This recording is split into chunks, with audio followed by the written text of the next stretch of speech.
ఆయన పడే బాధలో కూడా పాలు పంపులు కలిగి ఉండడం ఎంత భాగ్యం అనుకుంటున్నారు.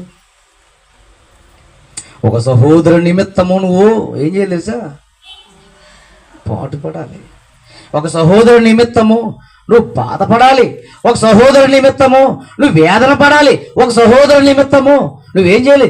దుఃఖించాలి. ఒక సహోదరు నిమిత్తము నువ్వు ఏడవాలి. అది బాగుందా? వాడు ఎలా పోతే మనకెందుకు? ఆడి మధ్యన ఆడి పరిస్థితి ఏం బాగుంటలేదు, అందుకే మేము దూరంగా ఉంటున్నాం. ఇది బాగుందా? ఏది బాగుందమ్మా? వాడు ఇబ్బందుల్లో ఉన్నాడు, వాడి పరిస్థితి ఏం బాగోలేదు. అప్పుడు నువ్వేం చేయాలి? ఆ వేదనలోకి నువ్వు ప్రవేశించాలి. అందుకే తీసుకెళ్ళడం ముగ్గురిని. వీళ్ళకి అర్థం కాక బాధ అంతా ప్రభుదే కదా, ప్రభువే పడతాడులే అనుకున్నాడు అంతే. కానీ ప్రపంచానికి మిమ్మల్ని పరిచయం